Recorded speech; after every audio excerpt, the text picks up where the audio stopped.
मित्रों, इस सेंटर के अंदर बड़ी संख्या में मरीज लाभान्वित हो रहे हैं और पश्चिमी उत्तर प्रदेश का एक शानदार सेंटर है। कैसे इलाज करते हैं जितेंद्र मौर्य जी, आइए कैमरे की नजर से देखते हैं संपूर्ण रिपोर्ट। जुड़े रहिए हमारे साथ, देखते रहिए हमारी खास खबर। डॉक्टर जितेंद्र मौर्य जी हैं उत्तर प्रदेश, पश्चिमी उत्तर प्रदेश में बहुत ही नामचीन फिजियोथेरेपिस्ट, और यहाँ पर आप देख रहे हो किस तरीके से चिकित्सा हो रही पीलीभीत रोड पर। और डॉक्टर साहब के सुपरविजन में एक बड़ा स्टाफ काम करता है, जो मेरे कैमरे की निगाह से देख रहे होंगे। इस तरीके से ऐसे परेशान हाल मरीज यहाँ पर ट्रीटमेंट के लिए आते हैं। डॉक्टर जितेंद्र मौर्य जी का ट्रीटमेंट कर रहे हैं, कैमरे में देख रहे होंगे। ऐसे बहुत परेशान दिक्कतों को लेकर यहाँ पेशेंट आए। कुछ मरीज तो ऐसे थे जो खड़े भी नहीं हो पाते थे, उनको डॉक्टर साहब ने चंद दिनों में ट्रीटमेंट के बाद खड़ा कर दिया। मित्रों नमस्कार, Pansul physiotherapy and paralysis care centre जो पीलीभीत रोड पर पवन विहार के ठीक सामने आशीष रॉयल टावर के अंदर बना हुआ है। आज हम इस फिजियोथेरेपी सेंटर के बहुत योग्य, बहुत चर्चित और जिनके पास इलाज कराने के लिए बरेली ही नहीं बल्कि उत्तर प्रदेश के तमाम जिलों से लोग आते हैं, मरीज आते हैं, जिसमें फिजियोथेरेपी के अलावा पैरालिसिस जैसी दिक्कत, जिसमें अटैक पड़ने के बाद व्यक्ति कई महीनों सालों बिस्तर पर पड़ा रहता है, ऐसे मरीजों को खड़ा कर देते हैं अपनी चिकित्सा के माध्यम से। ऐसे डॉक्टर जितेंद्र मौर्य जी आपसे मुखातिब हो रहे हैं, आपसे मिल रहे हैं। आपकी बहुत सारी समस्याओं का समाधान हो जाएगा इस वीडियो में, उनकी बात गौर से सुनिए। डॉक्टर साहब, दर्शक आपको देख रहे हैं, आपका परिचय जानना चाहेंगे, आपका सेंटर का नाम जानना चाहेंगे, आप कहाँ बैठते हैं और क्या आपकी खासियत है जिसकी वजह से हमारे दर्शक आप तक पहुंचे। धन्यवाद संजीव जी, आपकी गंभीर न्यूज़ को धन्यवाद देता हूँ कि आप हमारे पास करके आए हैं। मैं डॉक्टर जितेंद्र मौर्य फिजियोथेरेपिस्ट हूँ। पिछले 16-17 सालों से सेवाएं दे रहा हूँ क्षेत्र में, और पीलीभीत बाईपास रोड पर पांशुल फिजियोथेरेपी नाम से हम एक फिजियोथेरेपी सेंटर अपना चलाते हैं। और अभी बहुत जल्दी हमने पिछले 3-4 महीने पहले बरेली क्षेत्र में, पूरा शायद मेरे ख्याल से बरेली मंडल में एक नया हमने स्ट्रोक और स्पाइन रिहेबिलिटेशन सेंटर शुरू किया है, जिसमें कि खास तौर से हम पैरालिसिस के जो मरीज हैं उनका इलाज करते हैं और कम से कम समय में उनको हम चलने फिरने लायक बनाते हैं। जो मरीज बेड पर है, अपने काम नहीं कर पा रहा है, पर्सनल एक्टिविटी नहीं कर पा रहा है, ऐसे कई मरीजों को हमने एक महीने के अंदर चलने फिरने लायक और अपनी एक्टिविटीज़ करने लायक बनाया है। उसके अलावा स्पाइन रिलेटेड जितनी परेशानियां होती हैं उसमें हमारी विशेष योग्यता है, सर्वाइकल स्पॉन्डिलाइटिस है, बैक पेन वगैरह है, उन सब चीज़ों को हम देखते हैं और मरीज हमारे यहाँ से संतुष्ट होकर जाते हैं।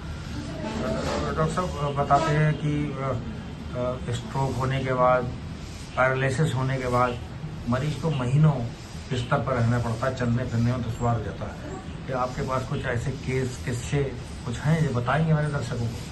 हाँ, ऐसे तमाम केस हैं पैरालिसिस के, जो हमारा नया स्ट्रोक रिहैब सेंटर हमने बनाया है। इस समय हमारे पास सबसे अच्छी बात यह है कि वहाँ पर मरीजों को रहने की सुविधा भी हम उपलब्ध कराते हैं जो बाहर के मरीज हैं। एक अभी पिछले मई में 21 मई को एक मरीज हमारे पास नेपाल से आके भर्ती हुआ, जो उसको लेफ़्ट साइड पैरालिसिस था। उसको हमने ट्रीटमेंट देना शुरू किया और 22-23 दिन में हमने उसको उसके खुद के पैरों पर खड़ा किया बिना सहारे के, और आज की तारीख में वो बिना सहारे के बहुत अच्छे से अपना चलना फिरना कर पाता है। अपंगता उसकी 100% तो दूर नहीं हुई, उसे होने में समय लगेगा, लेकिन बीमारी वो है कि आप अपने पर्सनल कामों के लिए किसी परिवार के मेंबर के ऊपर आप डिपेंड हैं, तो वो डिपेंडेंसी खत्म करना हमारा मुख्य उद्देश्य रहता है। और इतना काम हम 1 से 1.5 महीने में करने का पूरा प्रयास करते हैं, और जहाँ तक हमें सफलता मिलती भी है।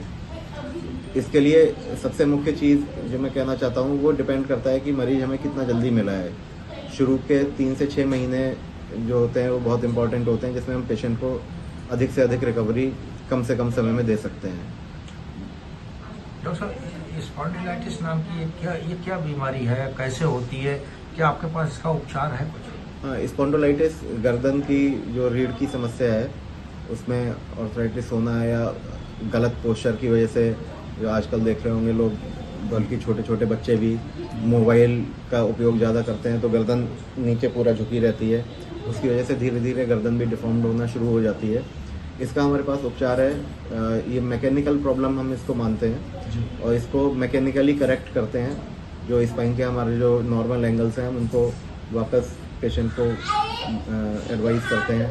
कुछ हमारे ट्रीटमेंट्स हैं फिजियोथेरेपी में, इनको करते हैं और हफ्ते 10 दिन में पेशेंट को बहुत अच्छा आराम मिलता है। डॉक्टर साहब, बच्चों को कभी देखा है जन्मजात पैर टेढ़े होते हैं, जी, ठीक है, वो क्या बीमारी है, क्या उसका भी उपचार करते हैं कुछ?